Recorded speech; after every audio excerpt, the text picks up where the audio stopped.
పాపము, అశాంతి, భయం, దిగులు, శ్రమ, వేదన, దొంగతనం, వ్యభిచారం, వ్యాధి, హత్యలు, త్రాగుడు, ఉగ్రవాదం, భయంకర సంఘటనలు, మరణం, నరకం.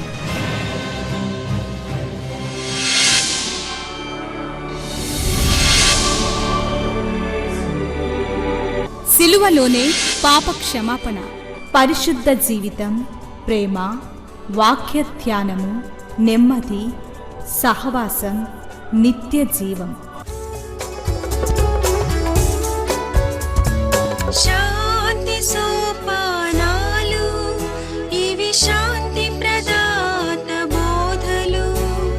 చీకటిలో ఉన్న ప్రజలకు గొప్ప వెలుగు కలుగుటకు, చీకటిలో ఉన్న ప్రజలకు గొప్ప వెలుగు కలుగుటకు, చీకటి నుండి వెలుగునకు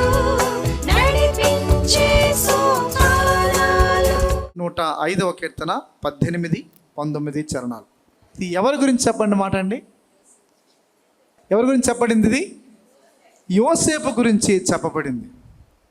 యోసేపు మరి ఎంతో గొప్ప విషయాలు, చాలా విషయాలు మాట్లాడుతూ ఉండేవాడు. మాట్లాడుతూ ఉంటే వాళ్ళ అన్నదమ్ములందరికీ కూడా తన మీద చాలా కోపం వస్తూ ఉండేది. అయితే యోసేపు జీవితంలో యోసేపు ధైర్యంగా తను చెప్పేశాడు. అయితే ఒక సమయం వచ్చింది. ఆ సమయంలో యోసేపు జైల్లో ఉన్నాడు. కానీ ఏం చెప్పాడు? తను చెప్పిన మాటలు చూస్తే చాలా గ్రేట్ రాజులాగా, మహా గొప్ప వ్యక్తిలాగా చెప్పుకుంటూ వచ్చాడు. ఇప్పుడు ఎక్కడున్నాడు? జైల్లో ఉన్నాడు. ఓకే, ఇప్పుడు యోసేపు మనిషే కదా, ఎలా ఆలోచించాలి? ఆ సందర్భం ఆలోచిస్తూ ఉంటే 18, వారు సంకెళ్ళ చేత అతని కాళ్ళు నొప్పించిరి, ఇంకా ఇనుము అతని ప్రాణాన్ని బాధిస్తూ ఉంది. ఇప్పుడు యోసేపు పరిస్థితి చూడండి. అయితే ఆ తర్వాత మాట చూడండి, 19వ చరణంలో చాలా చక్కటి మాట ఉంటుంది కదా. అతడు చెప్పిన సంగతి నెరవేరు వరకు యెహోవా వాక్కు అతన్ని పరిశోధిస్తూ ఉంది. చప్పటి కూడా దేవుని స్తుతిద్దామా? Praise the lord. ప్రియులారా, మరి మన జీవితాల్లో కొన్నిసార్లు మనం ఊహించినట్టుగా, లేక మనం ఆశించినట్టుగా, విశ్వసించినట్టుగా పరిస్థితులు కనిపించకపోవచ్చు. మనం అనుకున్న విధానంగా అది కనిపించకపోవచ్చు. ఇనుము మిమ్మల్ని బాధిస్తుండొచ్చు, లేక పరిస్థితులు మిమ్మల్ని ఒత్తిడి చేస్తుండొచ్చు, ఇబ్బందులు పెడుతుండొచ్చు. కానీ దేవుడు సింహాసనం మీద ఉన్నాడు. ఆయన మాట ఇచ్చినవాడు తప్పక నెరవేర్చే దేవుడు. Praise the Lord. కాబట్టి దేవుని యొక్క కార్యం ఆగదు. మనల్ని పేతురు భక్తుడు అంటాడు కదా, మరి ఆ సువర్ణము ఎలాగైతే అగ్నిలో అది కాల్చి అది శుద్ధీకరించబడుతుందో, మీ విశ్వాస జీవితం శ్రమలనే కొలిమిల్లో పరిస్థితుల్లోంచి వెళ్తూ ఉన్నప్పుడు మీరు దేవుణ్ణి స్తుతించాలి. Praise the lord. దయచేసి మీ అందరూ కూడా హగ్గయి గ్రంథాన్ని మీ ముందు ఉంచుకోండి. హగ్గయి గ్రంథం. ఈ హగ్గయి గ్రంథం బైబిల్లో పాత నిబంధన అందరిలో కూడా ఇది ఒక చిన్న పుస్తకం. చాలా చిన్న పుస్తకం. హగ్గయిలో 2 అధ్యాయాలు ఉంటాయి. మొదటి అధ్యాయంలో 15 వచనాలు, రెండో అధ్యాయంలో 23 వచనాలు, మొత్తం 38 వచనాలు ఉంటాయి హగ్గయిలో. హగ్గయి గ్రంథంలో. ఈ యొక్క హగ్గయిలో మీరు జాగ్రత్తగా ఈ హగ్గయి గ్రంథాన్ని కనుక మీరు ఆలోచిస్తే మీ ముందు మీకు ఎక్కువగా కనిపించేది ఏంటి అంటే, దేవుని యొక్క సమయం అది చాలా సిద్ధంగా ఉంది. ఇది దేవుని సమయం, దేవుని పని, లేక దేవుని సమయం మన మధ్యకి ఆసన్నంగా ఉంది, సిద్ధంగా ఉంది. అయితే మనిషి దాన్ని అర్థం చేసుకోవడంలో దూరంగా ఉన్నాడు. రెండు విషయాలు. దేవుని సమయం ఇది, కానీ మనిషి దాన్ని అర్థం చేసుకోక దూరం అవుతున్నాడు, అంతే. ఇదే హగ్గయి గ్రంథంలో మనకు కనిపిస్తుంది. మీరు ఒకసారి చూస్తే హగ్గయి 1వ అధ్యాయం 2వ వచనం చదువుతారా? సమయం ఇంకా రాలేదు. సమయం ఇంకా రాలేదు. యెహోవా మందిరమును యెహోవా మందిరమును కట్టించుటకు సమయం ఇంకా సమయం రాలేదు అని ఈ జనులు ఈ చెప్పుచున్నారు. జనులు చెప్పుచున్నారు. చూసారండి, ఏంటంట? సమయం ఇంకా రాలేదు. ఓకే, సమయం ఇంకా రాలేదు, టైం ఇంకా రాలేదు, ఇంకా టైం రాలా. దేనికి? చాలా ఆశ్చర్యంగా చూస్తున్నారు, చదివారు కదా. దేనికి? యెహోవా మందిరాన్ని కట్టించడానికి ఇంకా ఇది సమయం కాదు, ఇంకా సమయం రాలా, ఇంకా టైం ఉంది. ఓకే, సో మనలాంటి బ్యాచ్ ఇది కూడా కదా.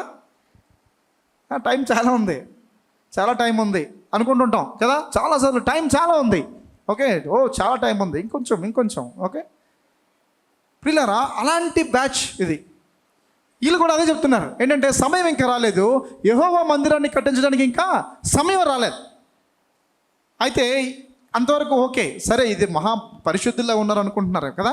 ఎందుకంటే సమయం ఇంకా రాలేదు అంటే చాలా ప్రార్థనలో ఉన్నట్టున్నారు వీళ్ళు. ఇంకా టైం రాలేదనే ప్రార్థనలో కనిపెడుతున్నారేమో అనుకుంటే తప్పు. ఇక్కడ చూడండి, 4వ వచనం.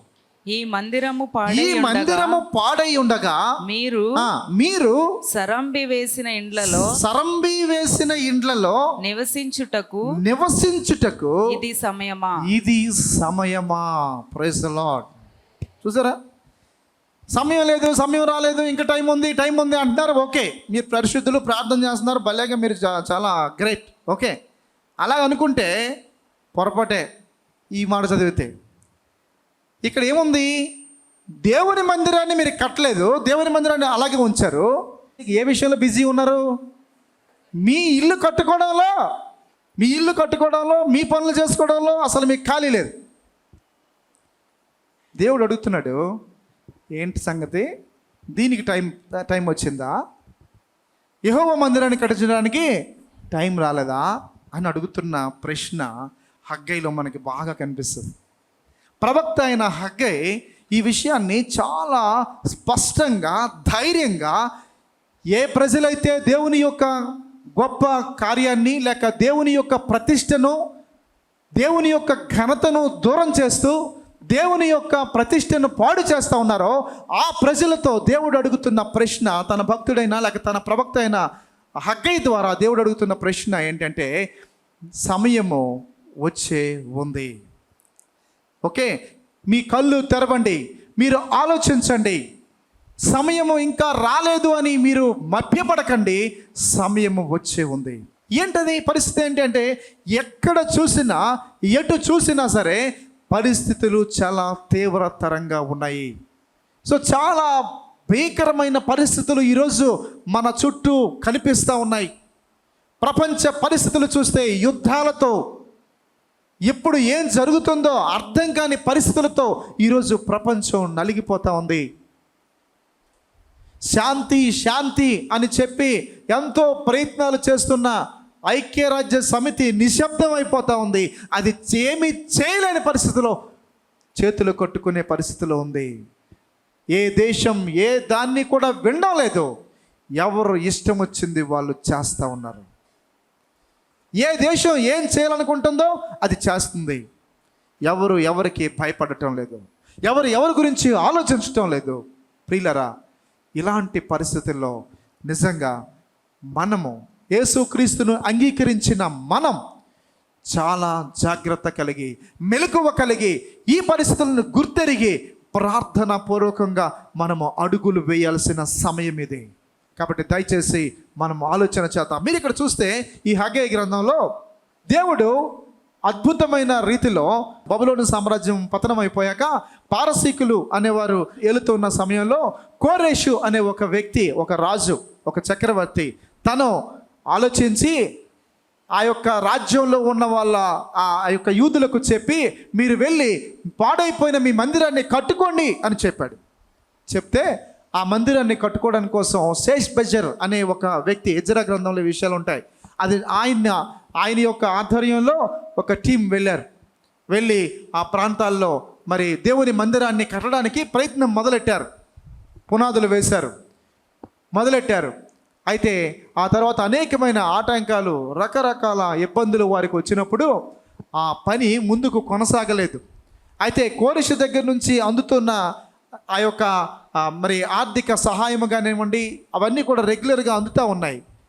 అలాంటి పరిస్థితుల్లో ఆ యొక్క డబ్బు మందిరం కోసం వస్తున్న డబ్బుని ఇక్కడ ఉన్న నాయకులు ఏం చేశారు అంటే, ప్రజలకు మందిరం గురించి ముందుకు వెళ్ళలేకపోతున్నాం కాబట్టి కనీసం ఈ డబ్బులతో వాడుకోండి అని చెప్తే వాళ్ళందరూ కూడా ఏం చేయడం మొదలెట్టారు, ఇల్లులు కట్టుకోవడం మొదలెట్టారు.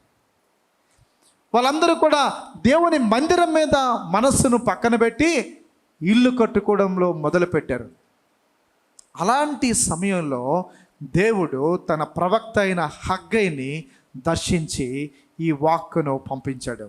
దేవుని ప్రత్యక్షతను పంపించాడు. దేవుని యొక్క ఉద్దేశాన్ని మరొకసారి జ్ఞాపకం చేశాడు. అదే మీరు 1వ అధ్యాయం 1వ వచనంలో మీరు చూస్తారు. చూడండి, 1వ అధ్యాయం 1వ వచనాన్ని మీరు చూడండి. రాజైన దర్యావేషు ఏలుబడి అందు 2వ సంవత్సరము 6వ నెల 1టి దినమున ప్రవక్తయగు హగ్గయి ద్వారా యూదా దేశం మీద అధికారియు షయల్తీయేలు కుమారుడైన జెరుబ్బాబెలుకును ప్రధాన యాజకుడును యెహోజాదాకు కుమారుడైన యెహోషువకును యెహోవా వాక్కు ప్రత్యక్షమై ఇలాగు సెలవిచ్చాను. యెహోవా వాక్కు ప్రత్యక్షమై వీరితో మాట్లాడుతూ ఉంది. హగ్గయి ద్వారా మాట్లాడుతూ ఉంది జెరుబ్బాబెలు. ఓకే, అలాగే యెహోషువ అనే వీరిద్దరితో కూడా మాట్లాడుతూ దేవుని యొక్క ప్రత్యక్షత లేక దేవుని యొక్క మందిర నిర్మాణాన్ని గురించి వారి మధ్య ఈ ప్రవక్త ద్వారా దేవుని వాక్యం బయటకు వచ్చింది. దేవుని వాక్యం తీసుకొని రాబడింది. వారి మధ్య ఆ విషయాలు చెప్పి అతి త్వరగా మీరు మందిరాన్ని కట్టాలి అనే విషయాన్ని వారు చెప్పినప్పుడు ప్రియులారా, వారందరూ కూడా ఆ మాటలు విని వారు దేవుని యొక్క ఉద్దేశాలను గుర్తెరుగునట్లుగా దేవుడు కృప చూపించారు. అదే విషయాన్ని మనం చూస్తాం. ఫస్ట్ విషయం ఏంటంటే, ఇది సమయం రాలేదు అని చెప్తున్న వారికి ఇది దేవుని వైపు తిరిగే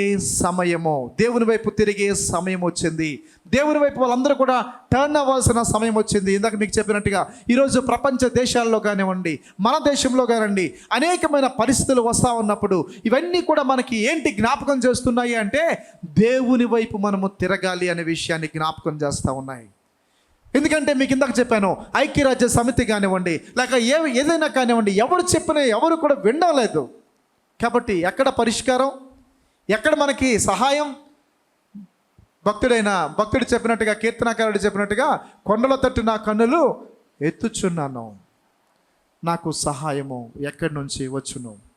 ఓకే, భూమి ఆకాశాలు సృజించిన యెహోవా వలననే సహాయము కలుగుతుంది. ప్రియులారా, ఈరోజు మనకి వేరొక మార్గము లేదు, లేక వేరొక ప్రయత్నము లేదు. ఖచ్చితముగా ఈరోజు దేవుని వైపు మనము తిరగాలి. దేవుని వైపు తిరగడం ఒక్కటే మనకి నిజంగా దేవుని కార్యాన్ని మనం చూడడానికి అది మనకి అవకాశాన్ని ఇచ్చినట్లుగా మనము గమనిస్తాము. చూడండి, ఈ యొక్క హగ్గయి గ్రంథంలో వీరందరూ కూడా మరి ఎప్పుడైతే ఈ మాటలు విన్నారో వారందరూ కూడా దేవుని వైపు వారు తిరిగినట్టుగా మనము చూస్తాము. చూడండి, 1వ అధ్యాయంలో 12వ వచనం. షయల్తీయేలు కుమారుడైన జెరుబ్బాబెలును యెహోజాదాకు కుమారుడును ప్రధాన యాజకుడునగు యెహోషువయు శేషించిన జనులందరూ తమ దేవుడైన యెహోవా మాటలు ఆలకించి తమ దేవుడైన యెహోవా ప్రవక్త అయిన హగ్గయిని పంపించి తెలియజేసిన వార్త విని యెహోవాయందు ఏముంది అక్కడ? యెహోవాయందు భయభక్తులు పూనిరి. చూసారండి, యెహోవాయందు భయభక్తులు పూనారు. వారందరూ దేవుని వైపు తిరిగారు, దేవుని దగ్గరకు వారు వచ్చారు. వాళ్ళందరూ కూడా దేవుని దగ్గరికి వచ్చి దేవునిలో మళ్ళీ వారి యొక్క నమ్మకాన్ని ఉంచడాన్ని మనం చూస్తాం.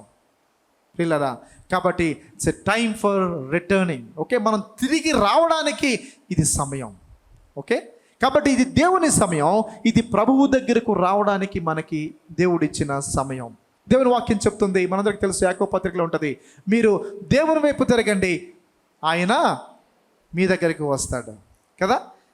సాతానుని ఎదిరించండి, మీరు దేవుని దగ్గరికి రండి, ఆయన మీకు సహాయం చేస్తాడు. కాబట్టి ఈరోజు మనము ఈ హగ్గయి గ్రంథంలో మనం దీన్ని ధ్యానించినట్లయితే మనకి అర్థమవుతుంది ఏంటంటే, దేవుని వైపు మనము తిరగాలి. ఈ పరిస్థితిలో దేవుని తట్టు మనం తిరిగి ప్రార్థించాలి అని మనం జ్ఞాపకం చేయబడుతున్నాము. అంతేకాదు ఈ సమయము ఏంటి అంటే చూడండి 15వ వచనం చూడండి.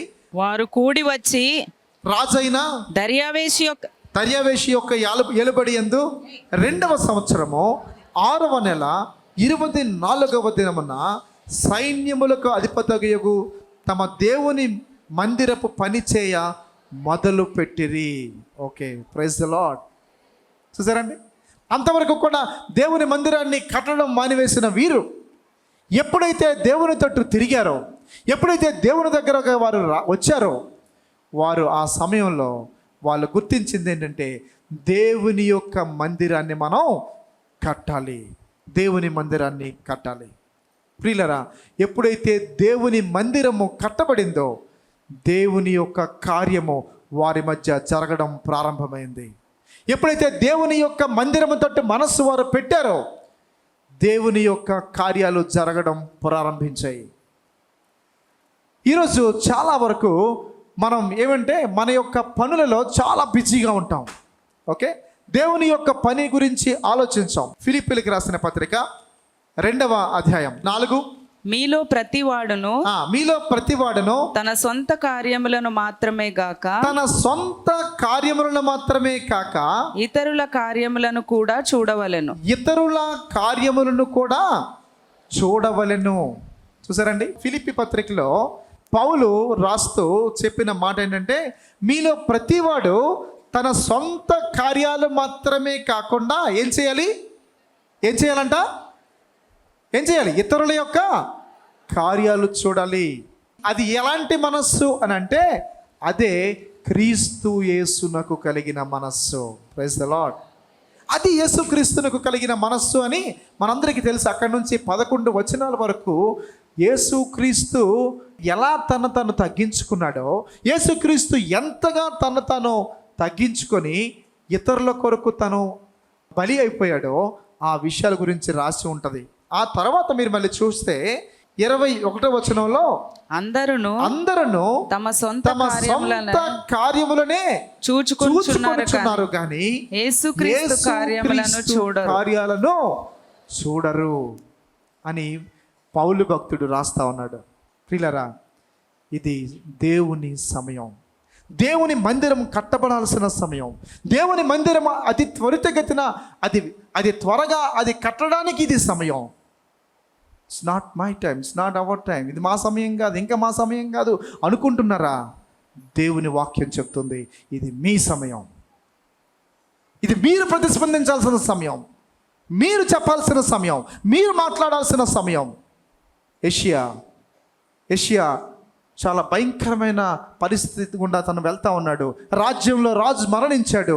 యెషయా గుండెలు చాలా అదిరిపోతూ ఉన్నాయి. యెషయా ఒక దర్శనాన్ని చూశాడు.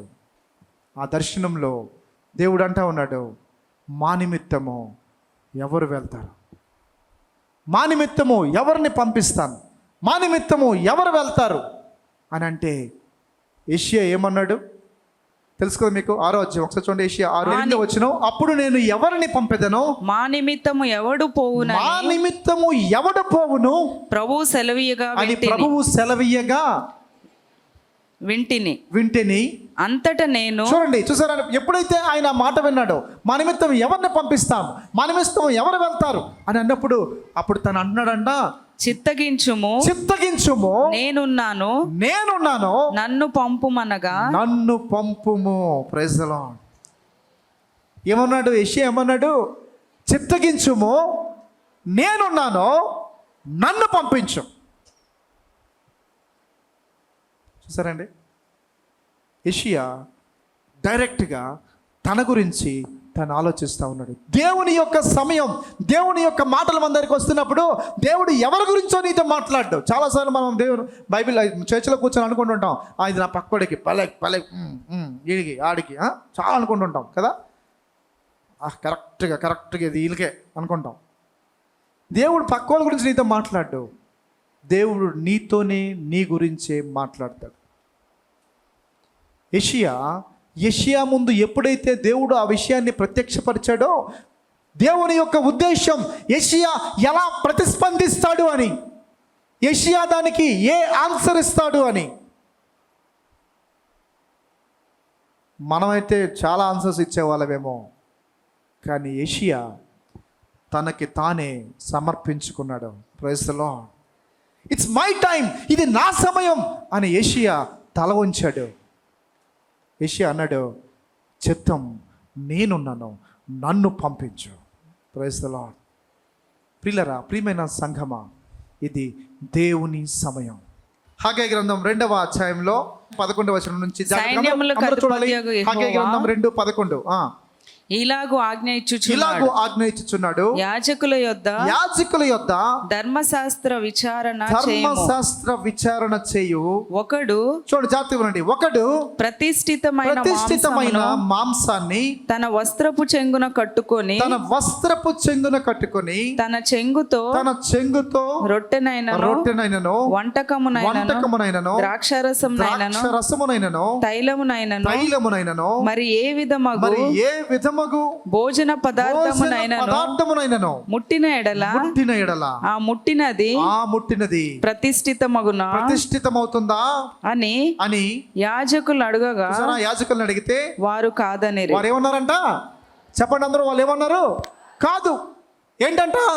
ఒక వస్త్రపు చెంగులో ప్రతిష్ఠితమైన దాన్ని కట్టుకొని ఆ వస్త్రాన్ని వేసుకొని ఆ వ్యక్తి దేన్నైనా ముడితే అది పవిత్రం అవుతుందా, లేదంటే ప్రతిష్ఠితం అవుతుందా అంటే అప్పుడు ఏం చెప్పారంట అందరూ? కాదు, ప్రతిష్ఠితం అవ్వదు అని చెప్పారంట. ఆ తర్వాత చూడండి 11వ వచనం, శవమును ముట్టుట వలన ఒకడు అంటుపడి అట్టి వాటిలో దేనినైనను ముట్టిన ఎడల తాను ముట్టినది అపవిత్రమగునా అని హగ్గయి మరలా అడుగగా యాజకులు అది అపవిత్రమగుననిరి. అదేమవుతుంది అన్నారంట? అవును, అపవిత్రం అయిపోతుంది అని చెప్పారంట. అర్థమవుతుందా మీకు? అవునవును, అపవిత్రం అయిపోతుంది. ప్రతిష్ఠితమైన దాన్ని పట్టుకొని ముడితే అది ప్రతిష్ఠితం అవ్వదు, కానీ అపవిత్రమైన దాన్ని పట్టుకొని ముడితే ఏమవుతుంది? అపవిత్రం అయిపోతుంది అని చెప్పారంట. తర్వాత మాట చూడండి, అప్పుడు హగ్గయి వారికి ఇలాగ ప్రత్యుత్తరం ఇచ్చాడు. ఏం చెప్పాడు? ఈ ప్రజలు కూడా ఈ జనులు నా దృష్టికి కూడా అలాగే ఉన్నారు. వారు చేయు వారు చేసే క్రియలన్నీ వారచ్చట అర్పించినవన్నీ నా దృష్టికి అపవిత్రములు. ఇదే యెహోవా వాక్కు. చూసారండి, హగ్గయి ద్వారా దేవుడు మాట్లాడుతూ ఉన్నాడు. ఏంటంటే వారు అక్కడ ఉన్న ఈ ప్రజలు సరిగ్గా ఇలాగే ఉన్నారు. అపవిత్రమైన కార్యాలు, అపవిత్రమైన విషయాలు, ఏదైతే అపవిత్రమైనదో దాన్ని వాళ్ళు తాకి, దాన్ని వాళ్ళు దాచుకొని వాళ్ళు నాకు చేస్తూ ఉన్నారు. అందుకే వాళ్ళు శ్రేష్టమైన దాన్ని వారు చేయలేకపోతూ ఉన్నారు. ప్రియులరా, ఈరోజు దేవుడు మనకి శ్రేష్టమైన వాటిని ఇచ్చాడు. ఈరోజు మనకి దేవుడు శ్రేష్టమైనవి అన్ని విధాల ఆశీర్వాదాలు ఇచ్చాడు. అయితే ఈరోజు నేను శ్రేష్టమైన దాన్ని ఇవ్వకుండా అపవిత్రతను చేతపట్టుకొని, అపవిత్రతను చేతిలో పట్టుకొని మనము అంతంత మాత్రంగా ఏదో చేస్తున్నాంలే అన్నట్టుగా చేసుకునే పరిస్థితుల్లో ఉన్నారు. కానీ దేవుడు అంటున్నాడు, మీ యొక్క అర్పణలు నాకు అవి అంగీకారం కాదు. మీరు యొక్క జీవితాలు మార్చుకోకుండా, మీ పరిస్థితులు మీరు మార్చుకోకుండా, మీరు సంపూర్ణంగా నా తట్టు తిరగకుండా, మిమ్మల్ని మీరు రిస్క్ తీసుకోకుండా మీరు ఎన్ని చేసినా అది నాకు ఇష్టం లేదు అని చెప్పాడు. ప్రియులారా, ఇది మనము దేవునికి ప్రతిష్ఠించాల్సిన సమయం. Praise the Lord. నీవు సమర్పించుకో. ప్రతిష్ఠితమైనవిగా మనం సమర్పించుకోవాలి. చాలాసార్లు మనము సమర్పించుకొని ఇతరులని పంపించడం కాదు, మనకు మనమే సమర్పించుకోవాలి. మన ఇళ్లలో నుంచి, మన సంఘాల్లో నుంచి, మన గృహాల్లో నుంచి, మన దగ్గర నుంచే దేవుని సేవకులు బయలుదేరాలి.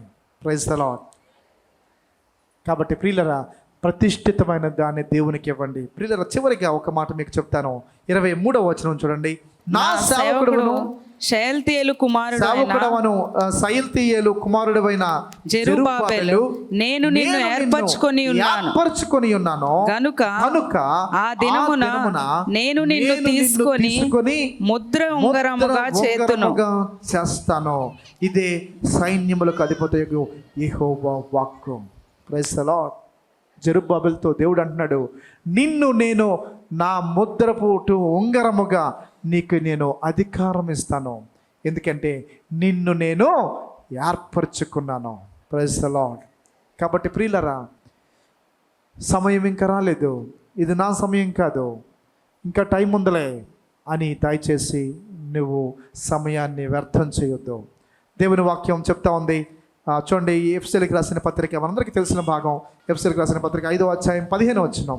దినములు చెడ్డవి గనుక మీరు సమయాన్ని పోనీయక సద్వినియోగం చేసుకుంటూ అజ్ఞానుల వలె కాక జ్ఞానుల వలె నడుచుకొనున్నట్లు జాగ్రత్తగా చూసుకోండి.